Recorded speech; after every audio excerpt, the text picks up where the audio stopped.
Ladies and gentlemen, a very warm welcome to Cause Chambers Westgarth for the launch of cybermindz.org. Can I start by acknowledging that we meet on the unceded lands of the Gadigal people of the Eora Nation, and by paying my respects to their elders past, present and emerging, and by extending that respect to any First Nations people joining us this evening. I want to acknowledge and welcome the presence of Minister Victor Dominello, the Minister for Customer Service and Digital Innovation. A very warm welcome, Minister. We're here to launch cybermindz.org, which I think is a unique concept in this space. When Peter rang me to tell me of his intentions, a realisation clicked that he understood one of the key pillars that was missing from our industry. I've been doing cybersecurity work from the legal perspective for over 10 years now, and I've seen firsthand the stress that cybersecurity attacks cause our cyber defenders, and we lose a lot of people as a result of that stress. Peter's insight that the industry needs to look after the mental health of its cybersecurity defenders and its professionals was profound. And I have the pleasure of introducing you all to the founder, Peter Coroneos. Peter's been twice invited to the White House to brief the Obama administration cybersecurity leadership in relation to developments in cybersecurity, and he's an internationally recognised authority on cyber policy. He was behind the development of iCode, an industry-wide botnet mitigation program, and that was developed while he was the head of the Australian Internet Industry Association. It saw widespread uptake in Australia and was later adapted by the US telecommunications industry for the benefit of over 250 million users. Peter currently serves as the International Vice President of Global Cyber Security Group, CYAN, and in this role he champions innovation in critical cyber skills, capacity building and behavioural change while supporting business professionals and the personal development of the organisation's members. It was from this vantage point that Peter saw both the need and the opportunity in the industry for a mental health support initiative, and as a result of that insight, we are here today launching Cybermindz. Peter, welcome.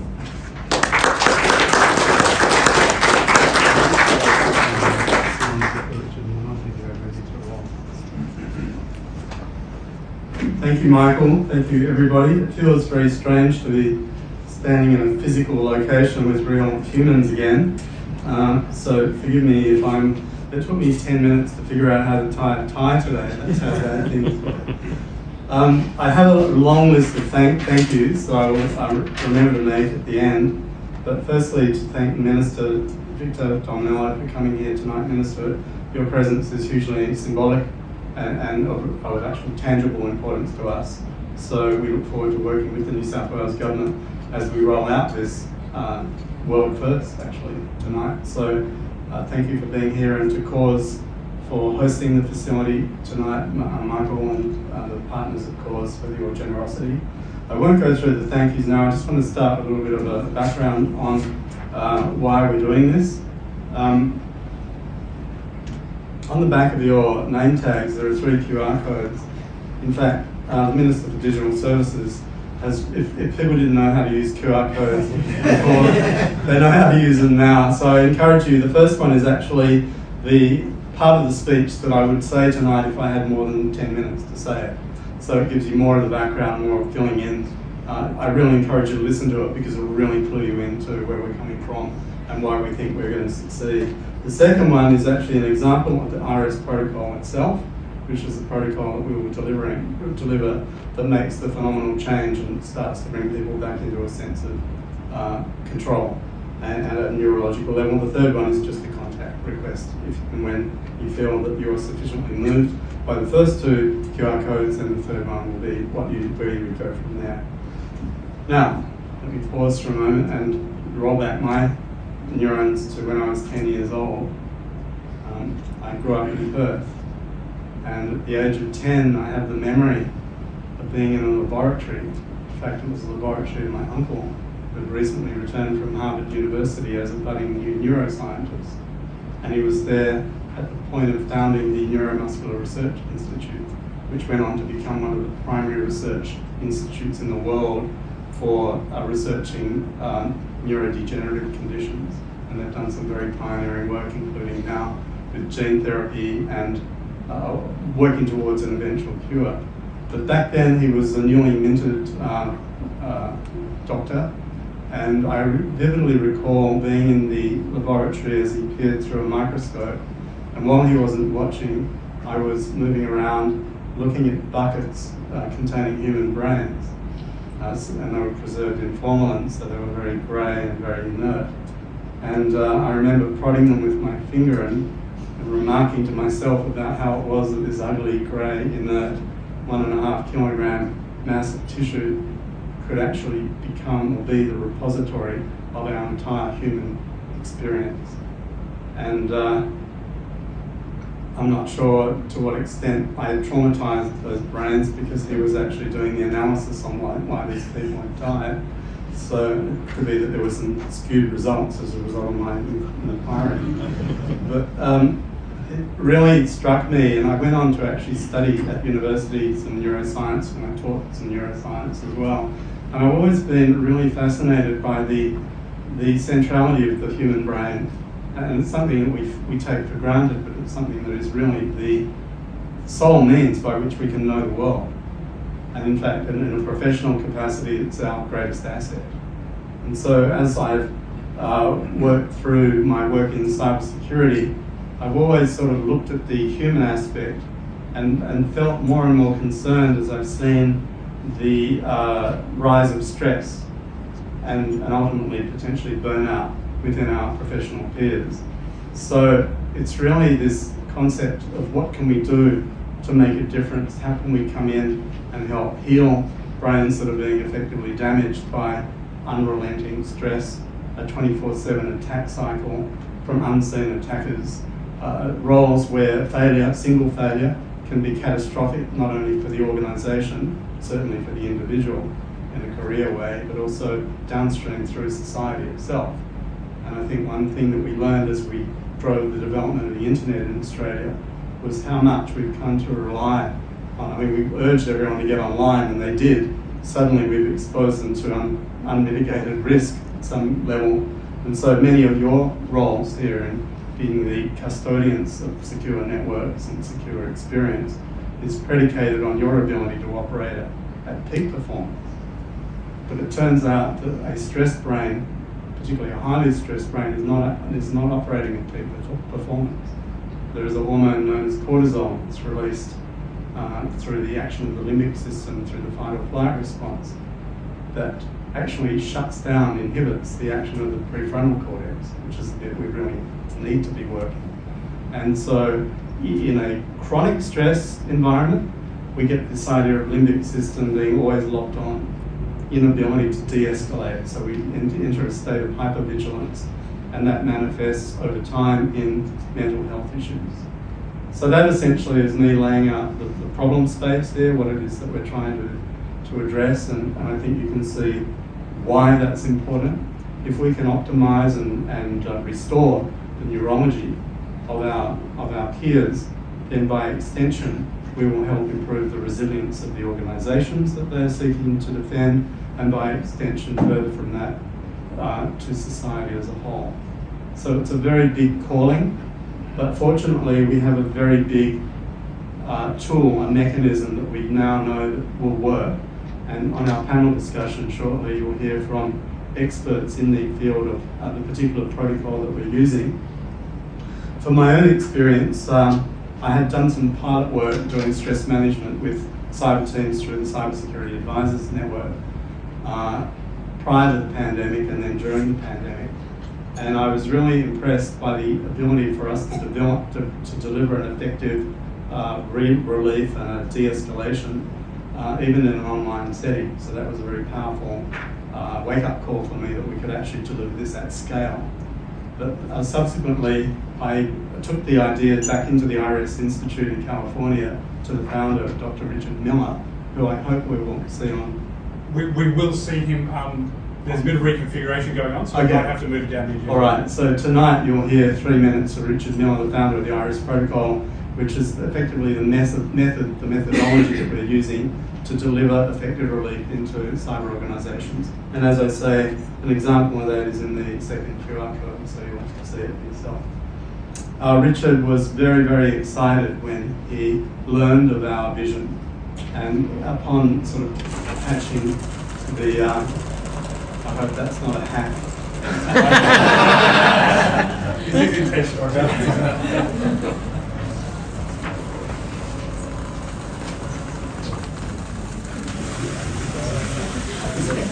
Alright, generally we don't lower the flag, it turns down a mob. In this case. Doctrine of necessity in law, we call it. So Richard Miller and his team, Stephanie Lopez, Alana Sisker, and the team within the IRIS Institute is so far behind us here. They're so supportive of what we're doing, in fact, that they are going to be watching this video, and they're giving us all the resources of the IRIS Institute. Now, we have 400 accredited facilitators already on the ground in Australia. We can draw from that pool, and there are some of those facilitators are here tonight. They will do the induction program that we are writing so that we can clue them into what the actual cyber environment is like for the groups that we're going to be working with. So we've got the best people, the best protocol, and we're really targeting them into where the greatest need is. So that's a little bit about. Oh, is this Richard now? Yes, we're okay. actually ready to go. All right. Well, when I finish, we'll introduce Richard. So our mission is really to change. As I said before, the brain is that thing which cognizes the environment. When a brain is stressed, neurological changes occur that are negative. They impact on the brain, unmitigated over time, result in depression, anxiety, and ultimately we think dementia. So there is potentially a train wreck happening at a public health level, not just within cyber, but across the population as a whole, if we don't more effectively manage stress. The Australian Mental Health think tank described this as population level deterioration of mental health during COVID. And I think all of you that work in cyber would understand that whatever pressures you felt that you faced prior to the pandemic, it was that remotification of the workforce and all the issues that flowed from that so exacerbated the pressure that you were already under.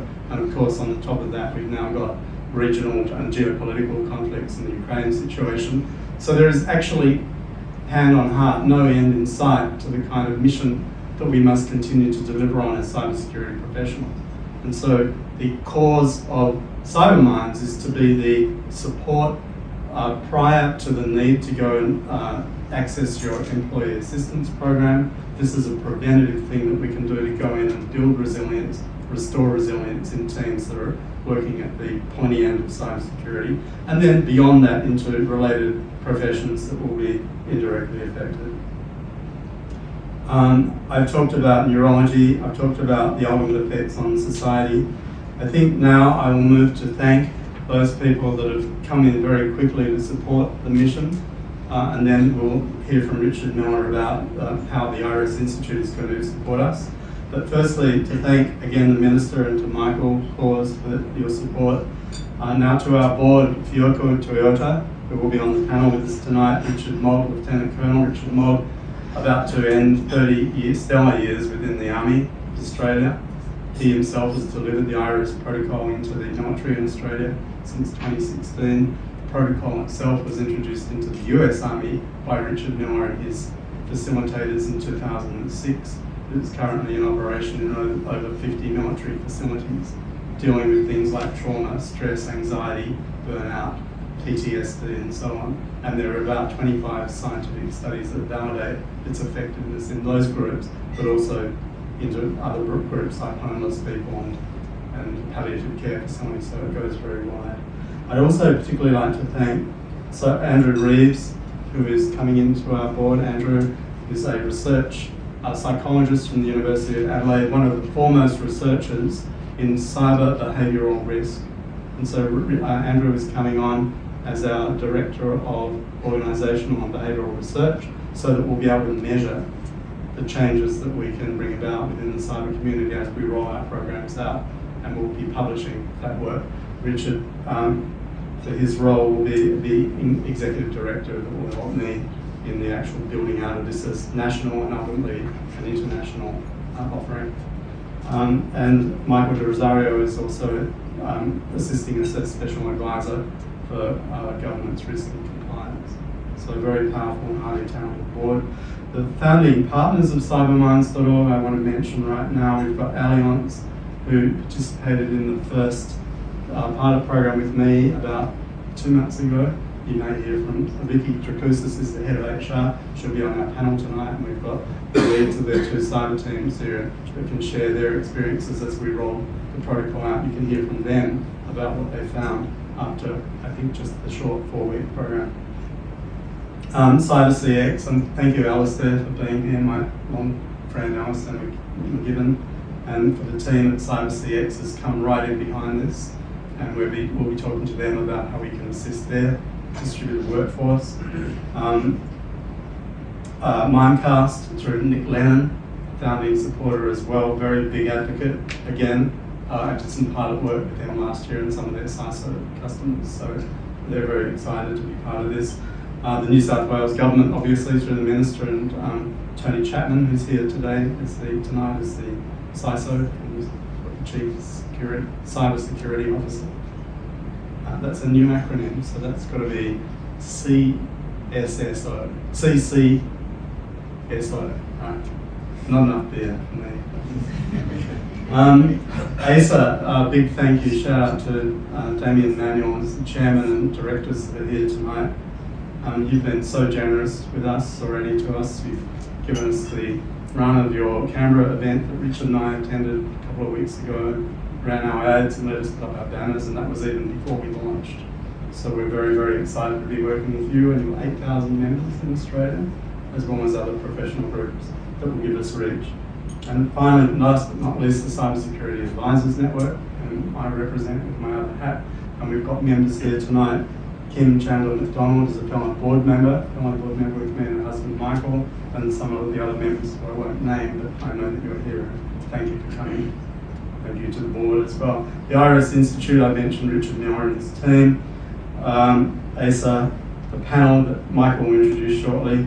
To my partner Kalyani, who has been relentless in her support, and she's here tonight, so thank you, Kalyani. Where are you?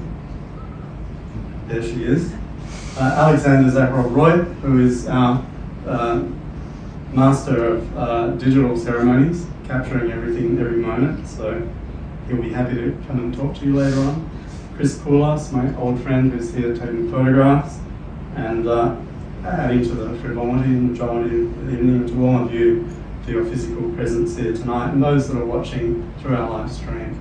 So with that, as the truncated founder's address, welcome, and I'd like to introduce Richard Miller now via a stored video that we did with him a couple of weeks ago. So, thank you. Hello everyone, I'm Richard Miller, the founder of IREST Institute and the developer of the IREST protocol, which I'm delighted to see Cybermindz bringing in to help with the issues and challenges that are facing everyone in the cybersecurity industry. I'm really regretful that I can't be with you all in person for this official launch of Cybermindz, but believe me, my heart and my entire enthusiasm is here today with you all. I'm truly delighted and excited to see the first dedicated application of the IREST protocol into the cybersecurity and related communities worldwide, and its professional delivery through Cybermindz and our IREST facilitators. I understand that these are very unique and critical pressures that cyber defenders are under, and how the IREST protocol is very well suited to address these and help build resilience and what I like to call an unbreakable sense of well-being in the people who go through this IREST protocol. I've been involved in research with the IREST protocol since 2004. I've studied this with many different populations across a broad spectrum of issues that are stress-related, and looking at how to help people who are experiencing anxiety, depression, and other issues when they're under prolonged or acute stress in their jobs or in their home relationships.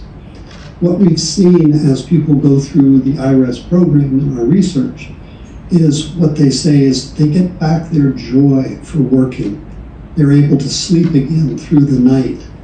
They are feeling rested both through the program, but also they're carrying that restfulness, a sense of resiliency, a sense of well-being into their workplace, as well as when they go home, so they can make the transition much easier from work to home and from home back into work, and integrate these principles into their daily life. People learn the tools of how to work with the stress in their lives, how to work with their emotions, how to work with the body sensations that come when people are under high stress, and how to work with the different thoughts that come, negative beliefs and other aspects when people are under tremendous acute and prolonged stress. So I'm really delighted that Cybermindz is committed to bringing these teachings into the cybersecurity industry. And just know that myself, my institute, and everybody who is working with me is really here dedicated to give tremendous support in anything that Cybermindz needs as they move forward. So again, I wish I could be there with you in this moment, but I am sitting here sending my deep and heartfelt congratulations to Peter, the Cybermindz Board of Directors, and all of you here celebrating this momentous event. So thank you for bringing me in, and I look forward at some point to being with you in person. Ladies and gentlemen, I have the pleasure of introducing the Honourable Victor Dominello MP, Minister for Customer Service and Digital Government. When Cybermindz reached out to the Minister's office introducing this proposal, the Minister responded immediately, recognising the importance of this initiative, and that's no surprise. Minister, if you don't mind me saying, you're one of the political leaders in this country that really understands the importance of the IT industry and cybersecurity. The cybersecurity industry is part of that. You, of course, led the IT response of the New South Wales Government to COVID, particularly through the New South Wales Service App, which is a global leader in digital service delivery. And when it comes to the technology and cyber industry, Minister, I think we can all agree that you and the Peter government get it. So with that in mind, could I call upon you now to officially launch cybermindz.org?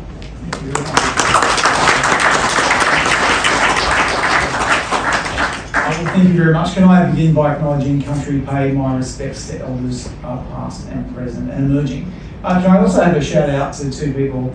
One is Tony Chapman, the person that's really leading cybersecurity here in New South Wales.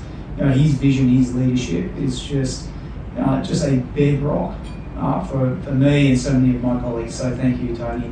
And to Malcolm Compton, the former Commonwealth Privacy Commissioner. The amount of times I pick up the phone and ask Malcolm for advice, it's just, he's probably sick of me. But he's now on the Digital Identity Advisory Council, and again, thank you for the great advice that you give the government. It's very hard, Peter. I followed many speakers, but I've never followed a speaker that introduces a discussion with his discourse into the human brain and prodding it as a young child. I still got that visual in my head. If that happened to me, I would be scarred. But it's certainly created a great man in you and a great vision for what you and your team are doing.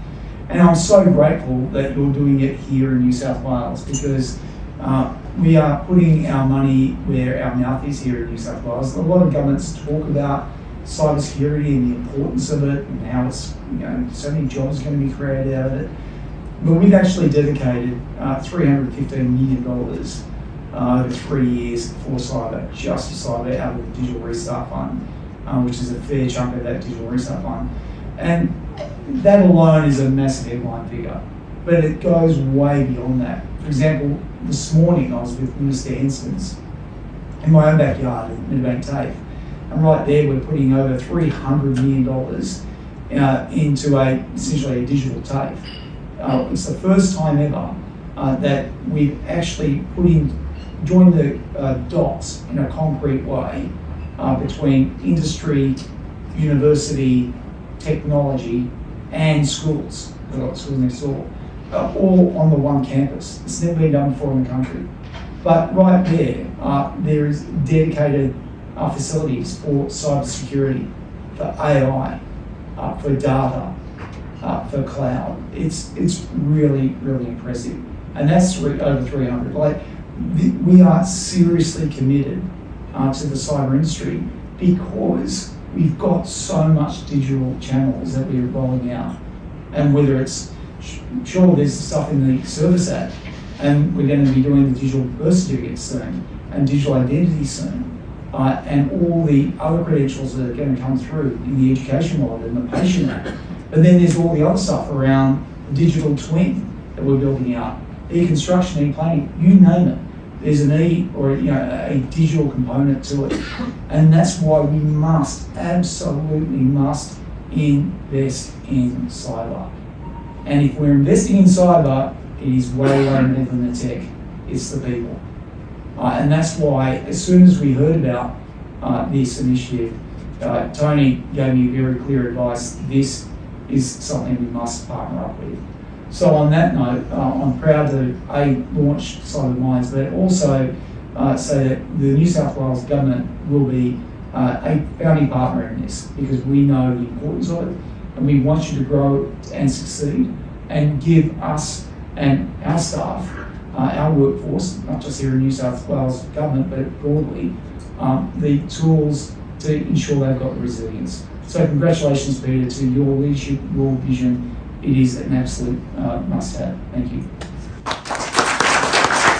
Ladies and gentlemen, we've had a fabulous start to this launch, and thanks again to the Minister for his presence and his very kind words. I now have the pleasure of introducing the panel, and I might start while they're getting their microphones sorted. The first panel member is Tony Chapman, who the Minister said is the person most responsible for us all being here and the support the New South Wales Government is providing. Tony was appointed to the role of New South Wales Chief Cybersecurity Officer in May 2019, following the establishment of Cybersecurity New South Wales.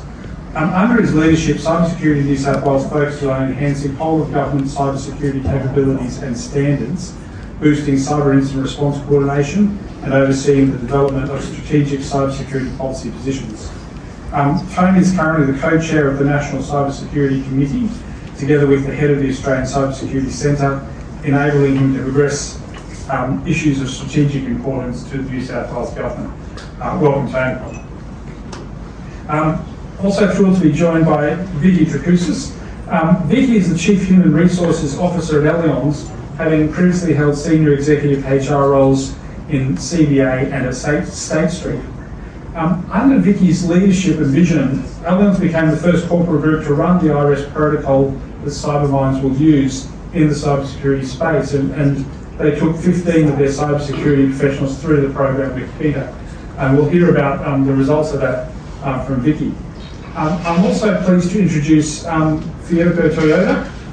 Fyoko is a director of the IREST Institute in Australasia and is a certified IREST senior trainer, a retreat leader, and a supervisor and mentor.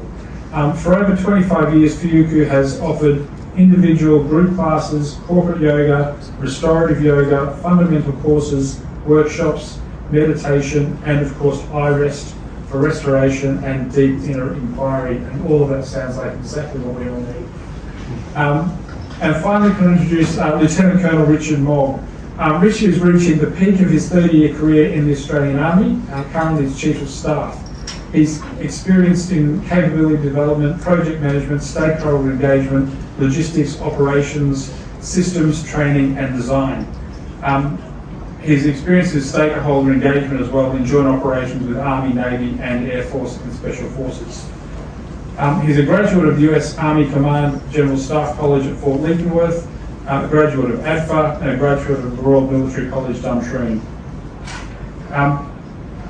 Richard is a certified IRS practitioner and a dispute mediator and a conflict resolution management coach. And Richard will be joining IRS as his executive director, so welcome, Richard. I'm going to start by asking you all the same question. and I might start with you, Tony. Could you give us a perspective on how, in your role, you see Cybermindz playing a part and why you think it's time? Absolutely. Good evening. Thank you, Michael, and Peter and Cybermindz for having me.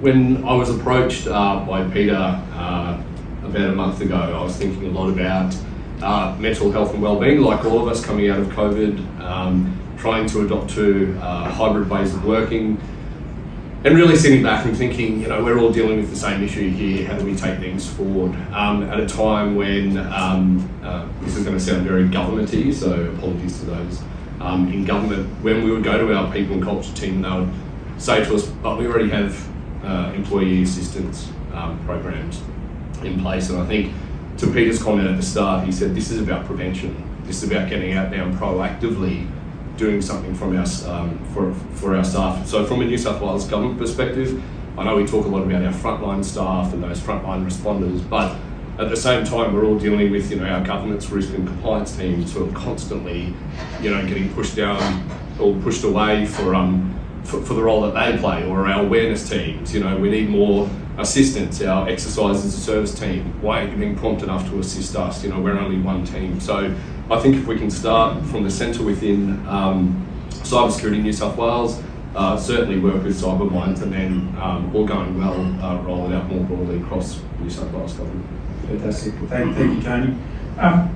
Vicky, in corporate Australia, stress is a very significant issue. What was your initial take when Peter and the team came to you about Cybermindz and the IREST protocol?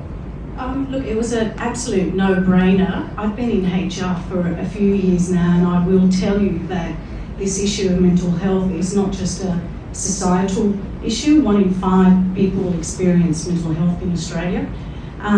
But certainly that manifests itself in the workplace. And as part of HR, most of us would be familiar with reporting on workplace health and safety. And we used to talk a lot about ergonomic injuries. And we don't talk about that anymore. We talk about psychological injury, and that has absolutely taken over.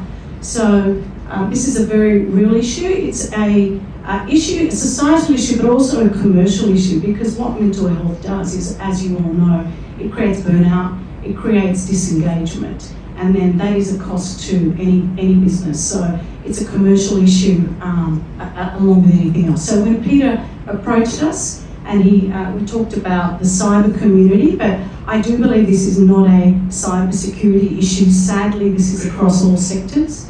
But this was a no-brainer, and it was important to provide a tool for people to help themselves beyond the EAP, to your point. Richard, you've had a decorated career in the armed forces. Can you give us perspective on how that has led you to the decision to get involved with Cybermindz and IREST? So Peter approached me in March of this year and explained the concept for using the IREST protocol to support the cyber community.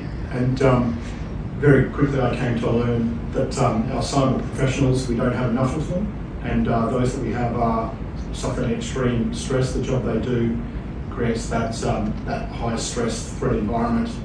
So we have an obligation to support those people in the industry. Once I learned this, I just heard this repeated over and over the last couple of months, attending to several cybersecurity conferences and getting exposed to the industry. So it was just really interesting to learn of this opportunity to bring this evidence-based protocol that is being tested in the US military, being tested across the military in Australia as well. And it is a tool that can be adapted slightly through Peter's deep knowledge of the industry, and with Andrew Reeves, our psychologist, which specialises in cybersecurity as well, we can learn the needs of the cybersecurity and how we can use this tool to support them. Fuyuko, you've been a long-standing leader in the IREST community. How have you seen the IREST protocol change people's responses to stress in their lives? Yes, myself included when I met the IREST. almost 15 years ago with Dr. Richard Miller, many people I have came across as a trainer as well as providing IREST teachings to the clients and groups. Many people time and time again tells me that how these protocols are simple yet powerful to bring it into their daily life. As Dr. Richard Miller said in that video, it's really bringing into their life so that they can have tools that they can use to control their stress level so that they can sleep better, so that they can, instead of reacting to the stress matters, they can respond to moment what comes up. And therefore they regain their control over their life instead of life and work controls them. And that's a victory to me. And that's why people come to me and say, thank you, it's changed their life. And I found that is very rewarding to me to teach this simple yet powerful tools. I'm going to start again with Tony. Tony, in your role, you are one of the people at the front line of cyber incident response, and you've got a very big job at the moment, leading for the New South Wales government. Do you want to talk about the challenges that both government and the industry have in relation to recruiting and retaining people, and the actual sorts of stress that people are under when a cybersecurity incident occurs? Yeah, thanks, Michael. I think from my point of view, in the position I'm in, I look around this room and there's a lot of familiar faces, even though Malcolm, I still have PTSD post the service breach, which you're all well aware of. But I look around this room and I actually rely on this community a lot, and I find it a really supportive community to tap into when there's an issue. So whether it's a CISO community forum to provide advice on something that I have concerns about or I'm not sure about, I find it really supportive. It's more my staff that I'm concerned about, and the staff across the sector. So when we bring in graduates or trainees, that's one thing, but what we lack in government, to be really honest, is that middle management layer. So the people that have had years of experience that can mentor and develop people. And I think it's fair to say over the past 12 months, we've had a change of CISO for education, Treasury, eye care, Western Sydney, you name it. I think there's been really high turnover, and lots of people say, oh, well, that's because private industry is providing a lot more money. And yes, of course, that may be the case. But the flip side is that people are burnt out. And so in exit interviews that we do, our chief people officers get together, not just cyber, but digital. The Minister Domelo is great, but he has very high expectations for good reason, because he wants to deliver for the people of New South Wales. So I think we have to ensure that when we're recruiting, we're bringing people in and we're having programs like this to support them. I think the other thing is during COVID, I'm sure a lot of you in your organisations introduced digital detoxes or shorten meetings to 45 minutes or 20 minutes instead of half an hour. So we tried all that, and that's great.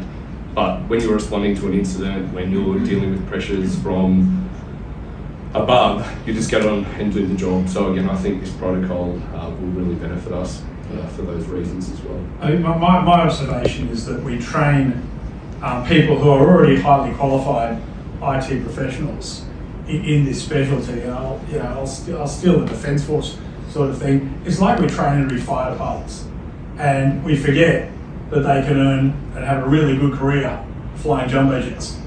And we lose people, I think, not only, it's not like they drop out of IT altogether. They just move into a different part of IT, do a different job, go and work for a startup or something like that.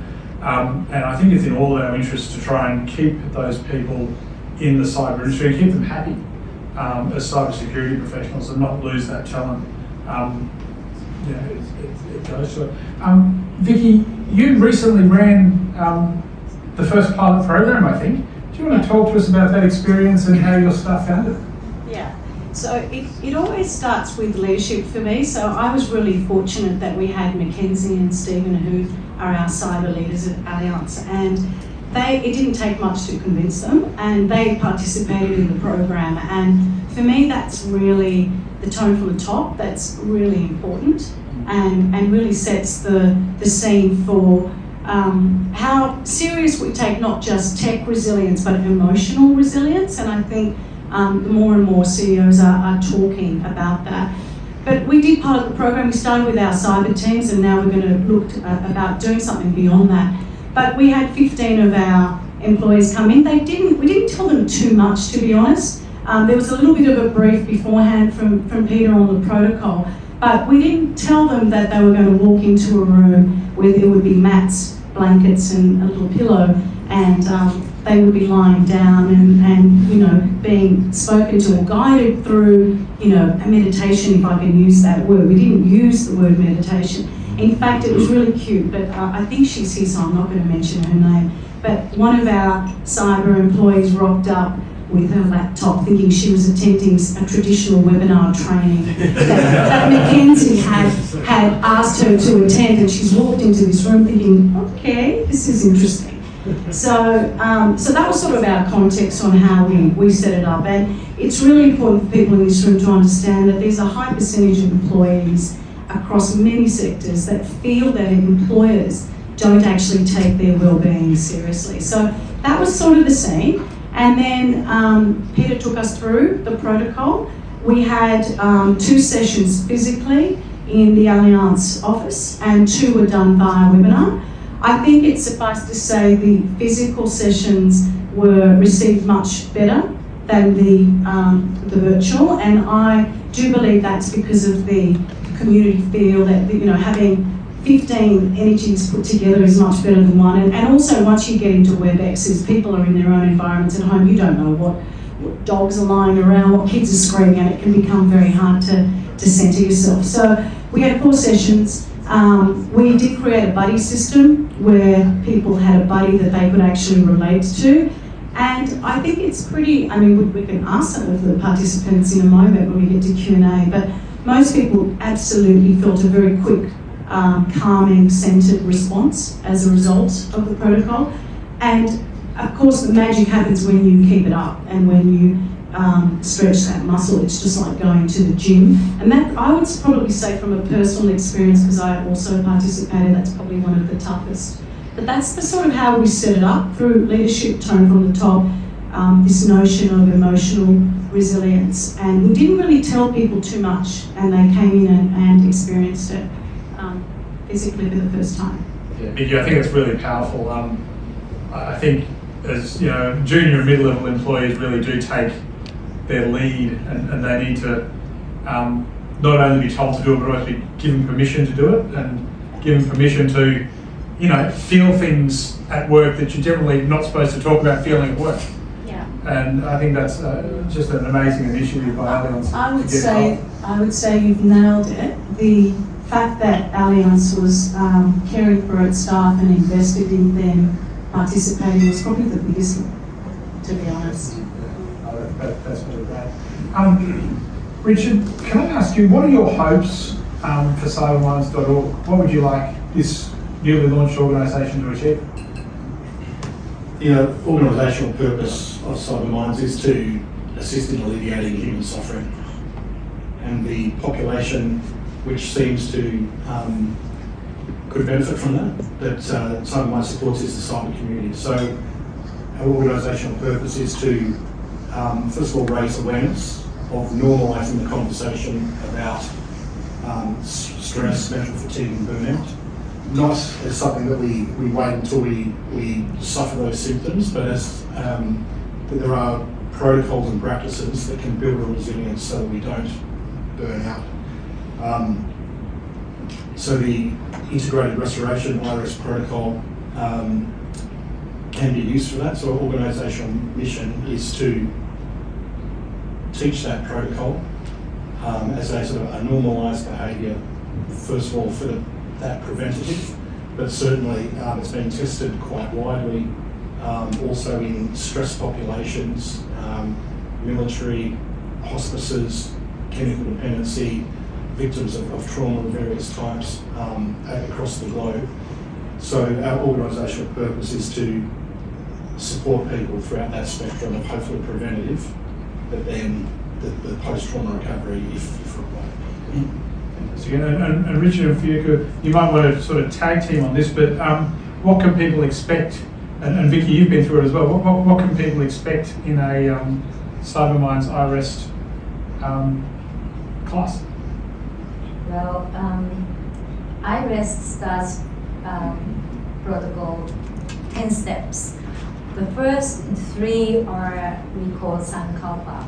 It's an ancient Sanskrit word, comes from san and kalpa. San means born from your heart or your spirit, and kalpa, you become. And as you really longing for at ease, peacefulness, and feeling at ease, that natural longing is in every one of us. And when we really feel that, then what we can really feel that comes after that, first 1 to 3 steps, is to build your inner resource, which is already in you. You have felt the ease, you have felt the peace, you felt sense of calmness, but we maybe lost it because of the stressful situations. And when we are bombarded with the stress and overwhelmed, we don't do well with the emotions, as Vicky said. So we will have that some tools to build up and support the foundation of ease, peace, calm.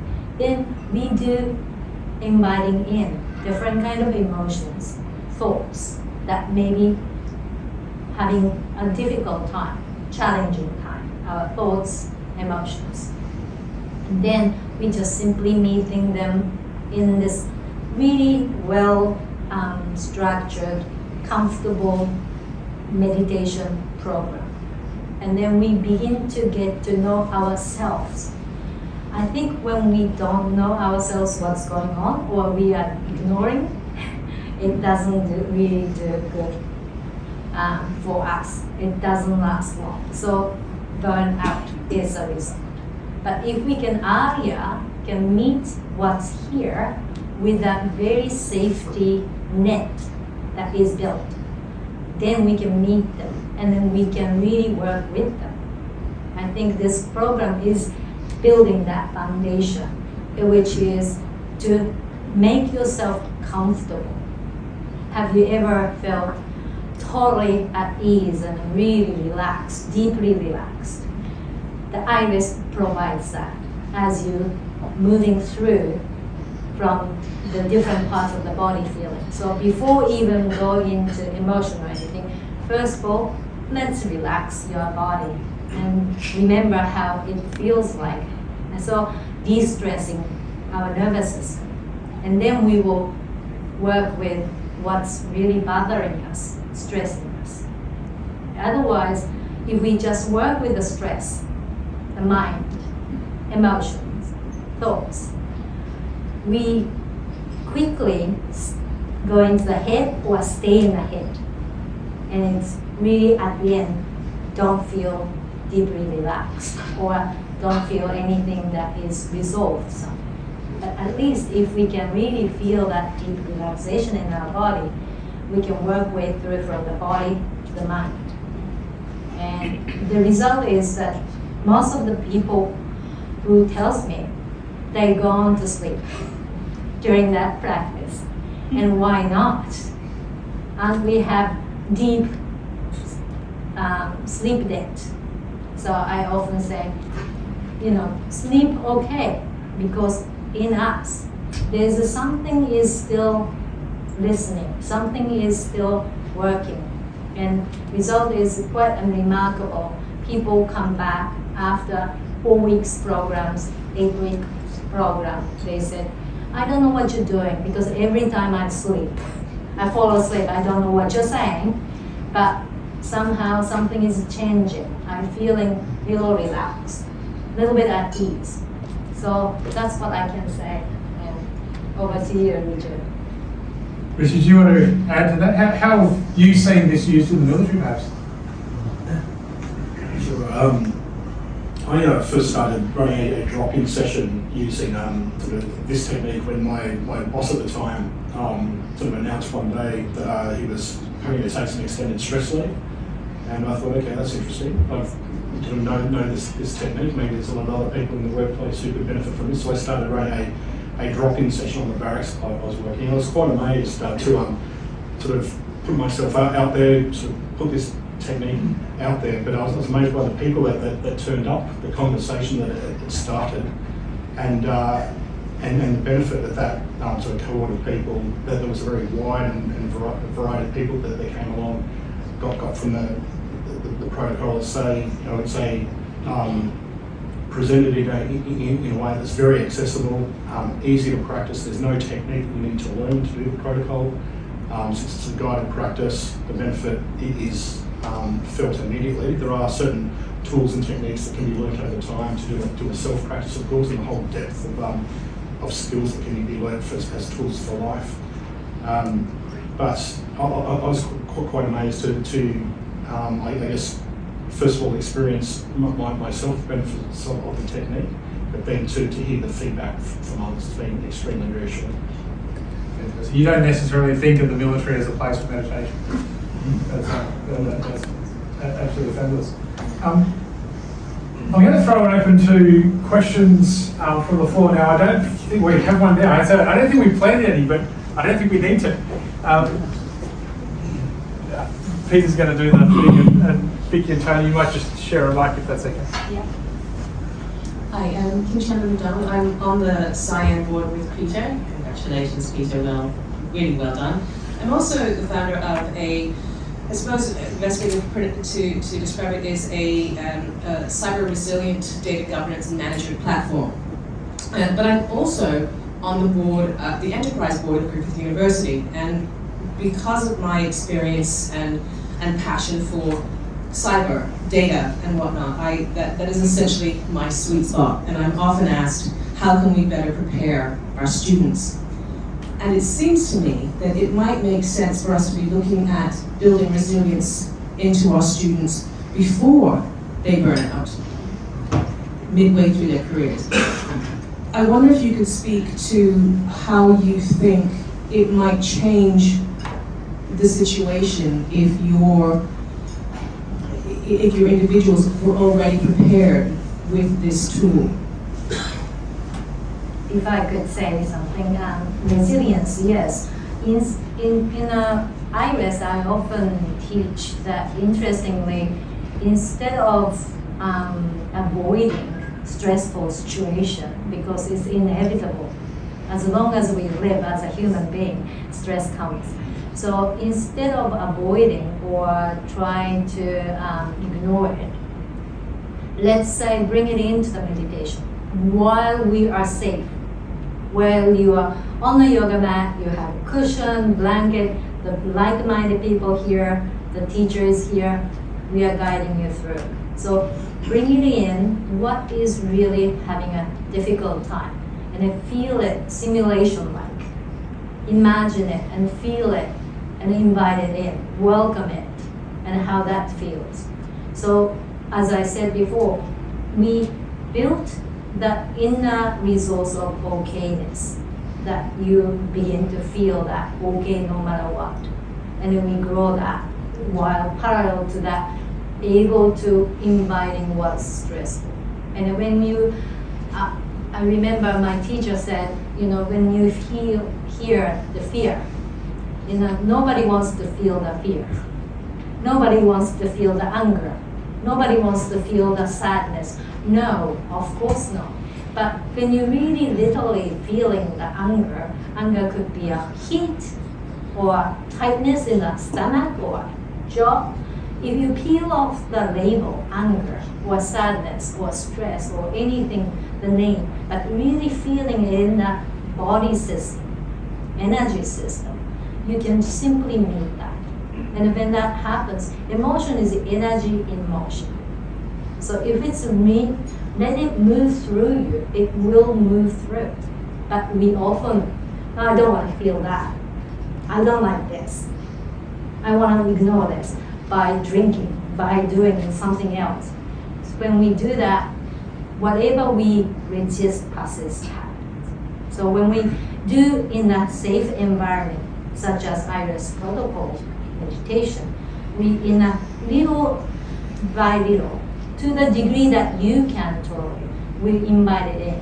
And that brings inoculation and resistance happens.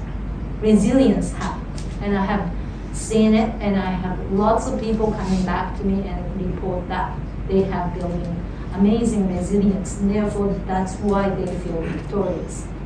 They are now can control their stress, and that's a huge to me. Thank you. Michael, if I could, I just wanted to add one thing using the founder's prerogative and the guy with the microphone prerogative. Two things. Our tagline's feeling lighter now, but this concept that's coming through of feeling okay no matter what is actually mapping to neurological change. That is, we're rebuilding the structures of the brain that support the that sense that Richard Miller refers to as an unbreakable sense of well-being. It's not just an imagined thing. It is actually when you remove the stress, internal stress environment, the perception of stress or attack, the brain responds by actually learning how to feel okay even in stressful situations. That's really the magic in the protocol, is it gives you the capability to, we're not avoiding anything here, we're facing it head on, but we're doing it at the same time as feeling simultaneously anchored in this grounded being that is absolutely solid and carries us through. So that's the first thing. The second thing I wanted to say was that the protocol is only one part of the Cybermindz mission. The other thing we haven't mentioned is that we plan to build a community, because the point that Vicky made about how do you make this sustainable, you can do a hit and run 4-week workshop and people will feel amazing during and after. But in order to get the neurological change, we've got to encourage a system where people are regularly immersing themselves back into this state. And that's when the magic starts to happen at the neurological level. And so for us, it's all about mentoring, community support, a community of like-minded people that we will build around the protocol as part and parcel of the DNA of Cybermindz, is to hold you as that change is occurring. And that's why, I don't know if you saw the little flyer here, we won't let you fall, because our commitment is to ensuring success here at every level. I really like, I was going to throw Tony, I really like the idea of getting in at the student / grad level. I'm a lawyer as well as in cybersecurity, so I'm twice as stressed. But is this something that we should be building into our?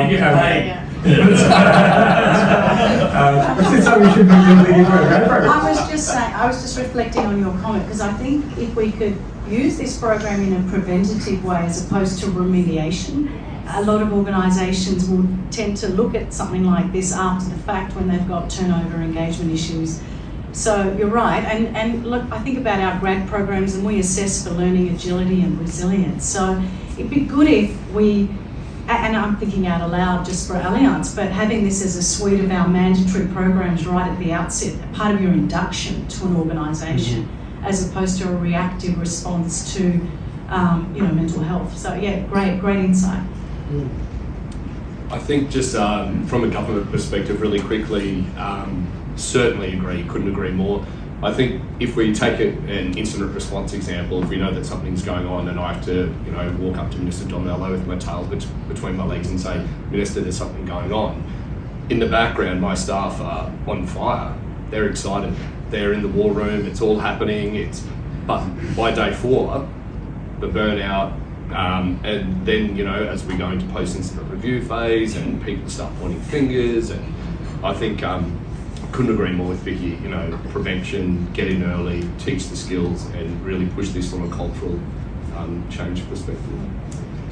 Stephen Che is going to ask a question. I was going to say the other thing is also a big driver for me is observing this push for diversity and inclusion within cybersecurity is this moral and ethical obligation that I think hasn't been really well ventilated, knowing as we do that this is a high stress occupation where burnout is potentially a consequence, if not an inevitable consequence, of unmanaged stress. I think as leaders within cybersecurity, we cannot in all conscience be inviting women in, young people in, I think the term is neurologically diverse people into the profession, and on the one hand, and then lead them over the precipice when we haven't adequately immunised them against the inevitable stresses they're going to face. So for me, this is more than just, it is prevention, but it's also for new entrants as well that we're trying to attract in. But we have to be able to say, as an industry, that we are bringing you in, but we are going to equip you with the skills where we're not going to just expend you as a byproduct of the process. So Stephen, you wanted to say something? Thank you, Peter. For those of you who don't know me, I'm a member of CYAN and also former manager of the federal government's Cyber Ready program, teaching primary school kids and their teachers about cybersecurity. So I'd like to extend the previous question a little bit more and also ask the board of Cybermindz how early we should start with this, because I think earlier we discussed how, in fact, these challenges are not unique to the cybersecurity profession. Cybersecurity is actually a cross-cutting skill. It cuts across the whole of our economy. So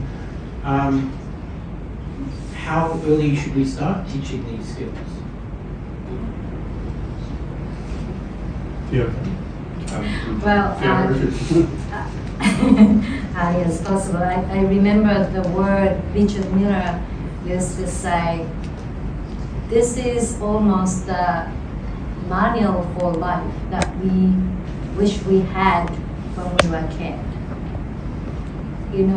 As we grow up, we had a stressful, maybe teenagers and whatever. And if we had this skill, how to meet, like Peter said, meeting all the stressful events in life head on, rather than running away, avoiding, or pushing down. We could be happy being. When we are happy human being, we are certainly happy at work, happy at anything. So I think we could start earlier, and certainly we could start as taking care of our cyber securities, as well as if, like the soldiers in America, when we were doing IRES protocol evidence researches, what we found was that 10 weeks course, 8 weeks course, we run with this PTSD or brain injury, so suffered quite heavily in PTSD, as well as brain injury caused PTSD. What happened was, like, they were keep going, and they really started to make the impact and improvement. What they started to hear, what we started to hear is from their family, their wife, their children. So, can we join the program? Can you run the program for fun? And then we start to run the program for the families, because they see their own husband having suffered, and they have a huge impact in their family. We probably could feel that, if your father or mother having a difficulty and stress, it comes into the family. But they see the difference, and therefore the family member said, can we do it together? I think we can all do it together, if I could. Yeah. I think we have a question over there. Well, sorry, if I may, Mackenzie Muir, So we took a dozen cyber people and 3 HR people through the program. And just to pick up on that, one of our participants said to us, I think it was about week 3, he said, we were doing Mondays, and he said, on Sunday, the kids, he's got 2 kids, one's in, I think, year 9 and one's in year 11 or 12, going through, the stresses of HSC and the like, and he turns around and says, look, I just got sick of the kids burning at each other and said, look guys, I've got to do this, I'm doing this for work. why don't you join me? And so Peter had kindly given us the access to the recordings, and what this gentleman was saying is that he did it with his kids, and they were then able to, the stresses that they were under was, melted away, absolutely melted away. So he said, look, one practice, but absolutely fantastic. That's a fantastic outcome. Yeah. I used to run IRES protocol for teenage kids as well as younger kids, and IRES has done also great research done for university students as well as younger kindergarten age as well. Something I'd like to say as well is as someone involved in the program, like all organisations, we've got a project that was troubled, and there were some pretty tense meetings. And I can say honestly, without a word of a lie, that when someone who was on the program was in the room, you could feel the heat come out of the discussion. Because they didn't bring anywhere near the level of stress, baggage, whatever you want to call it, into the discussion in the first place. And they were able to look past, all the general things and try and go, right, let's actually deal with the problem. What is the problem? We don't need to point fingers, we don't need to assign blame. What is the problem and how do we fix it? And that was really, one, calming for the rest of the team, but two, enabled us to get to a much better outcome. Much better outcome. So, Peter, thank you. Mackenzie, could I propose whether you take the microphone across the no, I can speak loud, don't worry. I'm in sales in the security industry. Peter and the board, I wish you Godspeed and luck with your endeavour of major, big, hairy, audacious goal of calming the minds of these security professionals. I know there's a big elephant in the room, and Vicky Tracusis, this is to you. HR. I'm looking at an elephant. Thank you. HR violation. HR, I know, has a lot of pressure on them. Yeah. Budgets, etc., etc. And I know you guys do a lot of champagne and caviar with your bosses up the top, and this needs money. Every corporation needs to allocate some money to do this. I get teaching the young people to do it at the universities, perhaps that could be okay, but right now it needs it at the corporate level. You've allocated money to this project. What do other HR professionals see in this? I mean, the whole industry's gone nuts from a mental health point of view, right, after COVID. Yeah. Thanks. By the way, I'm not stressed. I sell software to these rascals. I've got shitloads of commission. Until now.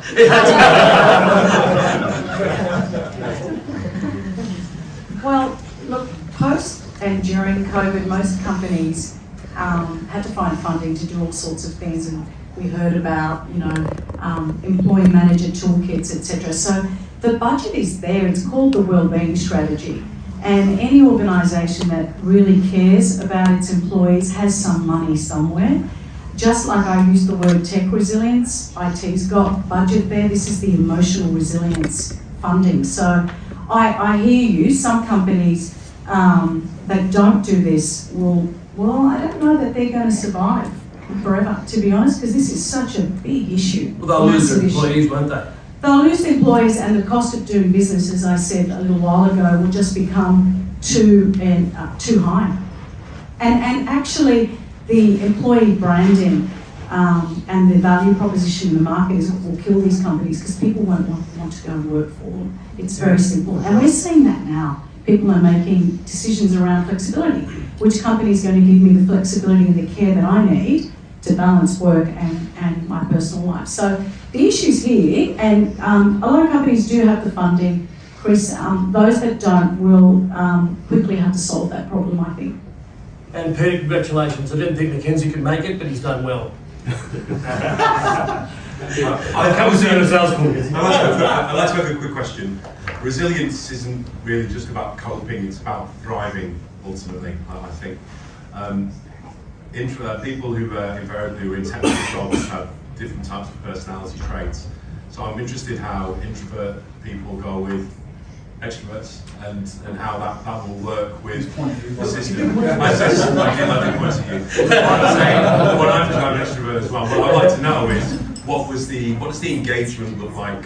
How do we go from people that have been putting, because I don't think that the COVID hangover has kicked in just yet in terms of its impact upon people in our lives. And if we're going to get to thrive from where we are now, what does that typical engagement look like for someone that would maybe join on? And I guess we've got the Allianz guys here who can be testing stuff. But I'd love to hear what an engagement would actually look like for someone, you know. I could try and answer that. I mean, this might be something, Andrew, is this on? No. We can hear you. Andrew is our Director of Organisational and Behavioural Research. One of the things that we're doing, I mentioned, is we're bringing metrics into this. We'll be able to test populations and do the standard psych evaluation on where people start. The thing Richard Miller says is this protocol is ideally suited for neurodiversity because it meets people where they're at. It doesn't, this is not like a one size fits all. When you try, I really want you to try the second QR where I lead you through the protocol and you'll see. It invites you to come in where you're at and you work with what's there.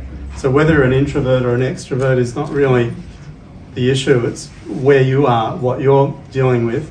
How do we build within you an unbreakable sense of well-being that is available to you at any time? Most importantly, when the team's in meltdown, that's what we're cultivating here. But we'll measure that. Andrew has got the capability. How do you measure outcome? So, yeah, I don't know if my voice is loud enough, but it's quite good, isn't it? Okay, wonderful. So it can be a tricky area, particularly, particularly when we're looking at things like retention and engagement. We tend to fall back onto measures that are essentially self-report. When we do look at things like if people are burning out over time, we want to predict how much they are indicating that they're heading towards that path, and then whether they actually burn out, leave, turnover, whatever it happens to be. So that would be the main way we measure it. With what we have here with iRest is actually quite a strong foundation that we have to work on. We have quite a few different studies that have already been engaged in different areas. The work we want to do is to look at, well, from what we can see, it's already very effective in the population we want to target. But are there any specifics of that population that mean we can adapt it slightly to get the best bang for our buck? But we also want to see, are there any differences in that sample? So are the stresses that, say, a cybersecurity professional in the public sphere versus private, is that different? Is there differences at the organisational level that predict how people are going to respond to what we are providing? And then also we want to see, okay, well, is there anything that the organisation can do or the organisation that's not doing that might make the protocol work better or not as well? So they're the things we want to run through as part of our research program. It's a great place for me as a researcher to come on because the sort of the basics of how the program work are pretty well established. We just want to understand, okay, at that really applied level, once we're putting it on these particular populations, what is there that we can understand to make it work as best as we possibly can. Sure. Yes. I think we have one more question here, and that will be the last question for the evening. Everybody's going to welcome to hang around for a little bit, so if you want to talk to any of our panelists, etc., feel free to grab them for a short moment. Your last question. Thank you, Michael. My question is to Tony and Vicky. I'm Naresh Kumar. I work at Optus in the finance area. I'm a yoga teacher and an IREST student. My question is about the corporate culture. Even though the well-being is a big thing these days, there are budgets for it, but still it's not really seen as essential in the sense that people still keep that behind their day jobs. They focus on productivity and how much time they spend on the work. And whenever we do anything that is well-being related, the adoption is very low, which is choice-based.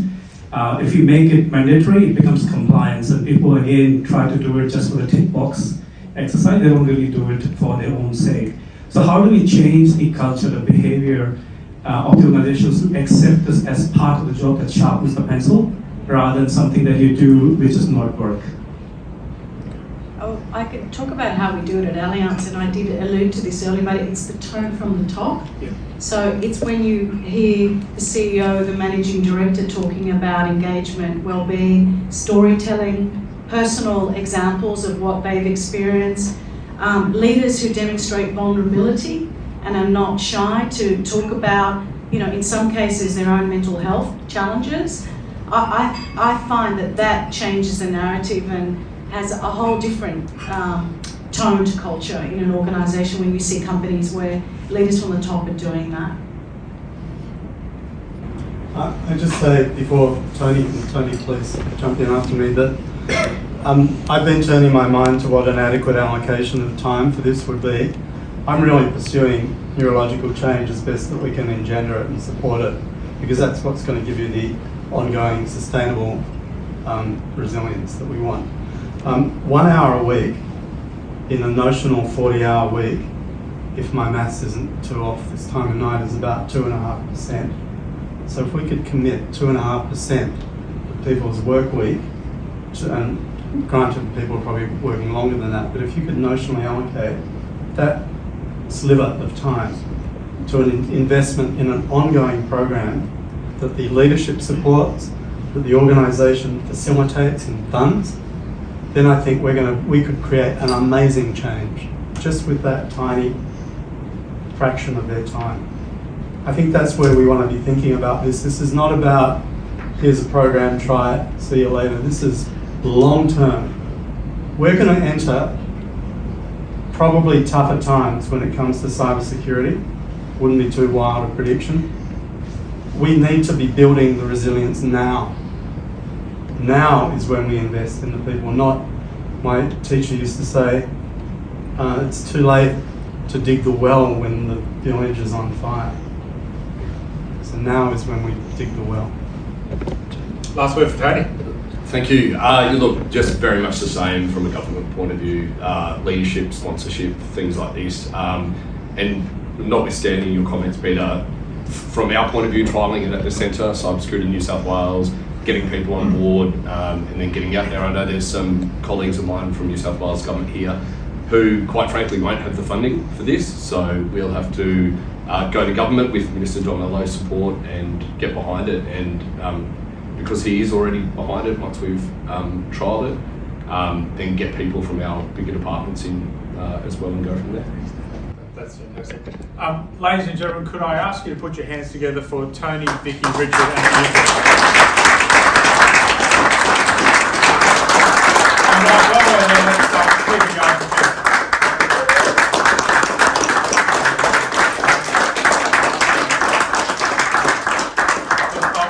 On behalf of Cause, we've been delighted to have you here today. Peter, we're very grateful that you chose us to launch your event. Please have a lovely evening. I look forward to catching up with a few of you fairly shortly. Thank you.